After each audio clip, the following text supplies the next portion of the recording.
magistrado, muchas gracias por esta entrevista para El Informador. Agradecemos el espacio que nos brindan para poder hablar precisamente del contexto que viene ahora para estas elecciones del proceso democrático de 2024. Me gustaría comenzar preguntándoles a ambos cuál es su opinión sobre el estado actual de la democracia en México y cuáles son los principales desafíos o retos que enfrenta la democracia en el contexto actual.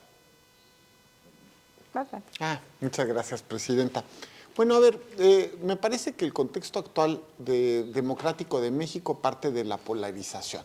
Nunca habíamos tenido una evidencia tan clara donde no hay espacio para los grises, solamente hay blanco o negro. Y en ese sentido, pues la discusión pareciera que se está simplificando, o todo es muy bueno o todo es muy malo.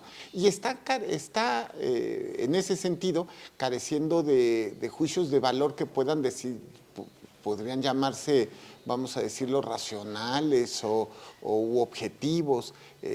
Me parece que hay que decir que México tiene uno de los sistemas democráticos más sólidos del mundo, que más allá de las interpretaciones que se haga o de la lógica de la polarización, la verdad es que este país ha sido ejemplo para el mundo en torno a su sistema democrático, que el Instituto Nacional Electoral, como heredero del IFE, pues tiene más de 30 años de existencia y que ha sido copiado incluso muchos de sus procesos por diversas organizaciones extranjeras, y que el Tribunal Electoral también es una Corte de Justicia Constitucional en materia electoral cuyas funciones también han sido referente internacional, y particularmente en los últimos años en temas que tienen que ver con la protección de los grupos en situación de vulnerabilidad. Ahora, yo haría notar también que además de la polarización estamos ante un momento en el cual las leyes electorales son vetustas, son anticuadas, son viejas y tenemos en algún momento que replantearlas. Sin embargo, también es verdad que la jurisprudencia electoral ha ido haciendo el camino que el legislador no ha podido hacer. Eso es lo que yo podría decir como de saque. De los retos que podamos encontrar, además de los ya señalados por el magistrado Felipe de la Mata Pizaña, es también, yo creo, el lograr consolidar lo que son las fortalezas de las instituciones electorales. Me parece importante decirlo y repetirlo las veces que sea necesaria. México tiene instituciones electorales que hemos construido todas y todos a lo largo de una joven democracia, una joven estabilidad político-electoral, pero yo creo que con todo y que necesitamos siempre generar cambios que nos vayan permitiendo avanzar en la consolidación y mejora de una democracia, México tiene las reglas necesarias y tiene, por supuesto, las fortalezas institucionales y ciudadanas también para garantizar que tendremos unas elecciones libres en donde podemos expresar nuestro voto. Y además, pues el Tribunal Electoral del Poder Judicial de la Federación también tiene una consolidada trayectoria y tiene herramientas que son las sentencias y las jurisprudencias que hemos emitido para garantizar que todas y todos los ciudadanos ejerzan sus derechos con libertad y que estos sean respetados. El tribunal ha tenido un sendero en donde ha abierto y ha maximizado los derechos de todas las personas. Por ejemplo, hace 30 años yo me inicié en los temas electorales y entonces te aseguro que no podía ni siquiera visualizar, no lo tenía yo ni conceptualizado ni visibilizado de manera concreta la paridad de género, por ejemplo. ¿Sí? La violencia política hacia las mujeres en razón de género era algo que yo no tenía pues previsto como existente, sí, lo tenía naturalizado, y a lo largo de este avance que ha tenido México en su legislación, pero también en las sentencias, en la impartición de justicia que protege a todas y a todos, pues hemos logrado con sentencias primero lograr la paridad en México y pues por supuesto también el acceso de otros grupos en situación de vulnerabilidad que estaban absolutamente invisibilizados en el ejercicio de sus derechos, como las personas que viven en comunidades indígenas, las personas afrodescendientes que recientemente apenas acaban de ser reconocidas en la Constitución, las personas migrantes, las personas que viven alguna situación de discapacidad, las personas también de la diversidad sexual que antes no estaban consideradas para legitimar sus derechos político-electorales y vivirlos y pelearlos para poder tener una curul, por ejemplo, o presencia en el ámbito político. Hoy el Tribunal Electoral ha trabajado en ese sendero y no lo hemos hecho solamente en esta integración. El tribunal tiene 28 años de creado como tal, aunque tiene antecedentes también que vienen a fortalecerlo, pero en estos 28 años y en estas integraciones que hemos tenido se ha construido siempre esta visión de fortalecer el acceso a la justicia. Y yo siempre digo, tratándose de derechos humanos, ante la duda, maximiza. Y yo creo que el tribunal puede dar buenas cuentas en ello. Perfecto. Mi siguiente pregunta, y con base en lo que mencionaban en este preámbulo, y ante las recientes controversias y desafíos en torno al proceso electoral, donde se van a elegir más de 20,000 cargos a elección popular en todo el país, ¿cómo garantiza el Supremo Tribunal Electoral la imparcialidad y la integridad de este proceso? Ya nos mencionas, por ejemplo, las sentencias, pero ¿qué otras herramientas tienen para que se garantice precisamente esta imparcialidad? El Tribunal Electoral es una de las cortes en México y estoy seguro en el mundo más rápidas. Es una corte sumamente eficiente. Más o menos hay un promedio de resolución de 15 días en cada uno de los asuntos desde que llegan y hasta que salen. Estamos hablando entonces que es un tribunal que no tiene rezago alguno, es un tribunal eficiente. Además es un tribunal maximizador. Bien lo decía mi presidenta, hay una cuestión fundamental. Los derechos humanos en la ley como se encuentran establecidos en términos políticos son insuficientes, están mal regulados, parten de la igualdad cuando la sociedad más bien está establecida claramente con desigualdades. Ha sido la jurisprudencia electoral la que ha ido a través de sentencias, como se dice normalmente a golpe de sentencia, ha sido la que ha ido tratando de establecer un piso parejo. Me parece también que el tribunal otorga las garantías, independientemente de esta visión maximizadora, también con un compromiso clave con los derechos humanos, con los grupos en situación de desventaja, y aquí viene la cuestión, con la protección también particularmente en temas de violencia de género. Me parece que la presidenta también lo dijo con muchísima claridad, los temas de violencia de género, antes de que hubiera reforma constitucional y legal, ya estaban en la jurisprudencia del tribunal. De hecho, el concepto de violencia política de género lo creó el Tribunal Electoral. Tenemos que hacer evidente el compromiso del tribunal frente a la ciudadanía.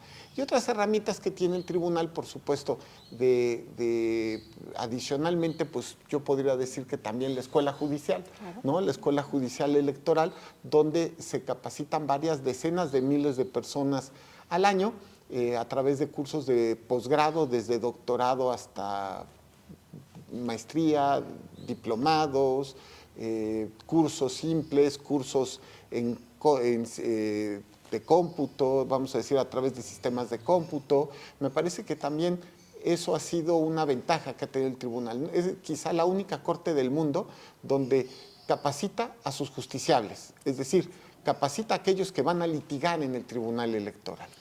Bueno, si me permites, además, de alguna manera para cerrar el círculo, ¿qué es lo que hace el tribunal? No solo protege los derechos político-electorales, ¿no? A través de sentencias que, como podrá dar cuenta, pues no solo nuestra jurisprudencia, sino todas nuestras sentencias, son sentencias que van siempre con el fin de dar un paso más allá en la protección de los derechos político-electorales. Tenemos la capacitación, es decir, les decimos a nuestros propios justiciables cómo pueden impugnar, de hecho, cuáles son sus derechos, porque creo que nos falta abonarle al conocimiento y al fortalecimiento de educarnos en democracia. Entonces, este trabajo que hace la Escuela Judicial viene después a tener, por supuesto, la otra etapa en donde, si tú consideras que has sido vulnerada en tu derecho político electoral de ser candidata o de participar en alguna otra posición, sabes cómo impugnar. ¿Por qué? Porque has tenido estas herramientas que nos fortalece en la educación que da la Escuela Judicial. Tenemos una defensoría electoral en donde también hemos buscado acercar a la ciudadanía de manera gratuita a la justicia. Es muy caro defenderse en temas electorales y muchas veces tiene que ver el acceso a la justicia en la manera en cómo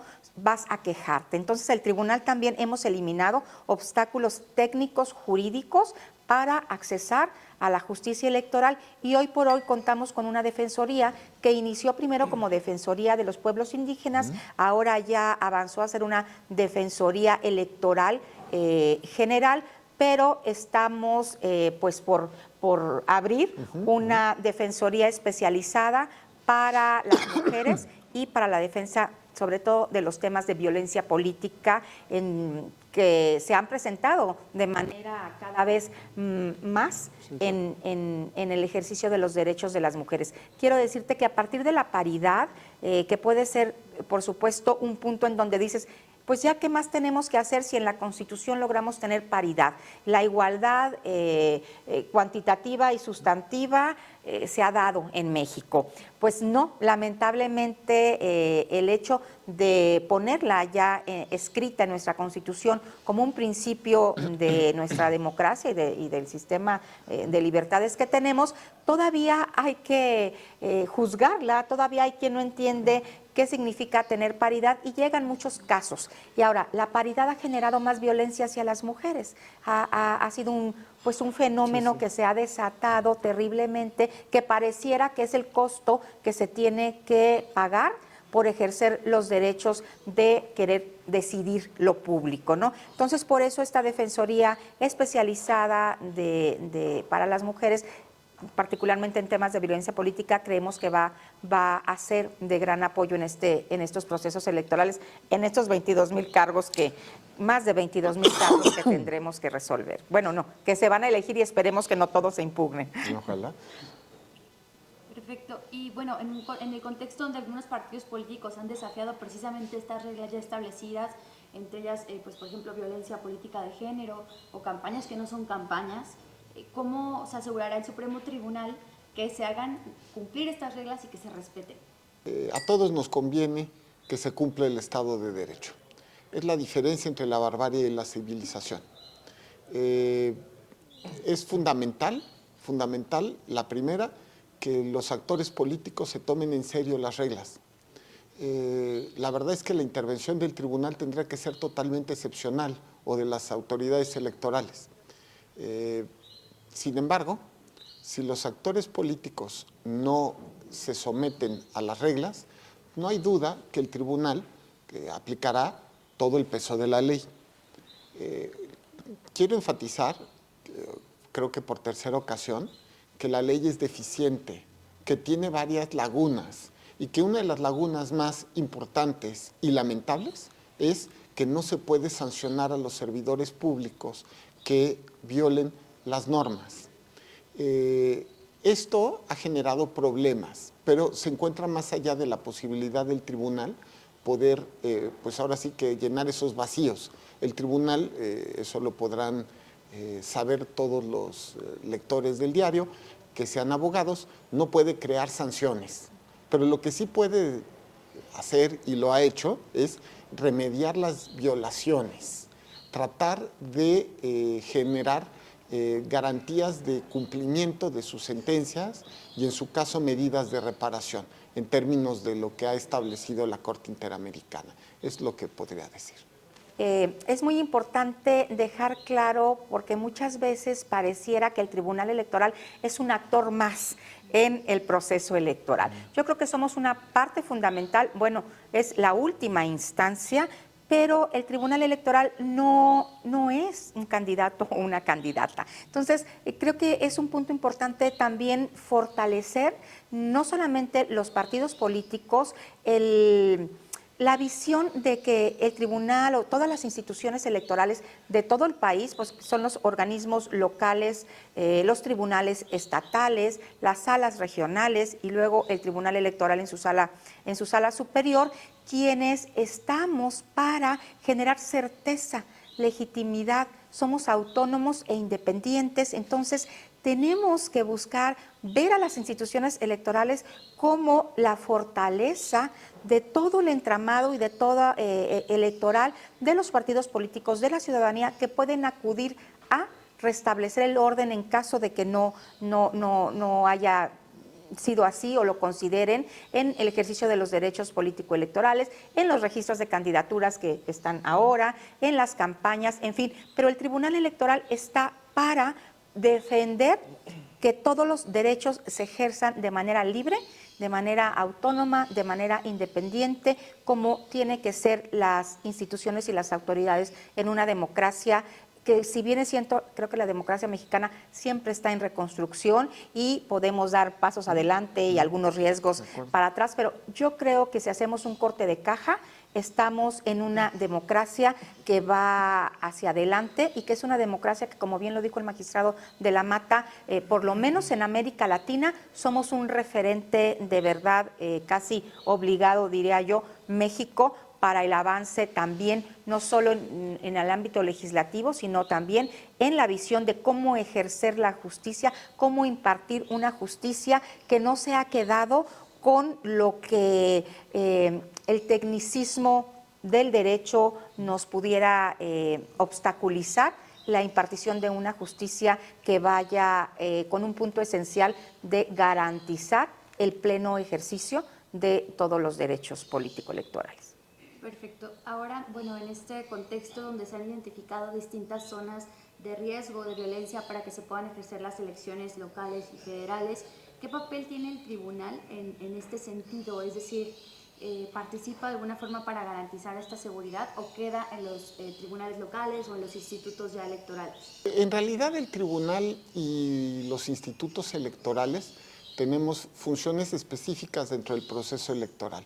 Sobra decir que las funciones de tipo penal o de seguridad pública pues exceden la órbita de funciones y competencias del tribunal y las instituciones electorales.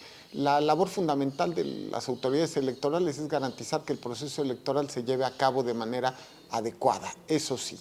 Ahora, ante este nuevo problema que, bueno, no es nuevo, ante este problema que ha ido creciendo en los últimos años, tenemos que decir que se necesita hacer también una reforma electoral que garantice nuevas fórmulas de solución a este tipo de conflictos. A ver, a mí se me ocurre, por ejemplo, así nada más a bote pronto, pues que se creen, por ejemplo, filtros para el análisis de candidaturas, ¿no? Es decir, para que la gente entienda y sepa, pues si es que existen vínculos entre determinado candidato y determinado, digamos, grupo problemático, por así decirlo.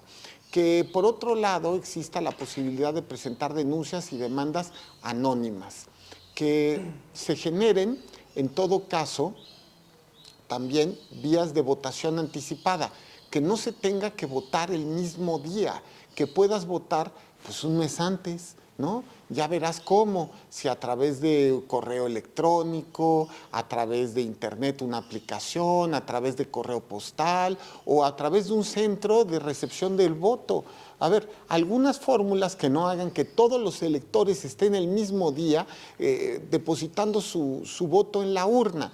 Me parece que lo que tenemos que hacer entre todos es una labor colectiva donde legisladores, autoridades electorales, autoridades de seguridad pública y autoridades penales nos sentemos a platicar y a dialogar la manera en la cual podemos generar una profilaxis respecto de este tipo de grupos de la delincuencia organizada frente a una próxima reforma electoral. Eso es lo que también quiero decir. Eso independientemente que para este proceso electoral, pues el tribunal hará evidentemente en el margen de la Constitución y la ley que se respete completamente el Estado de Derecho.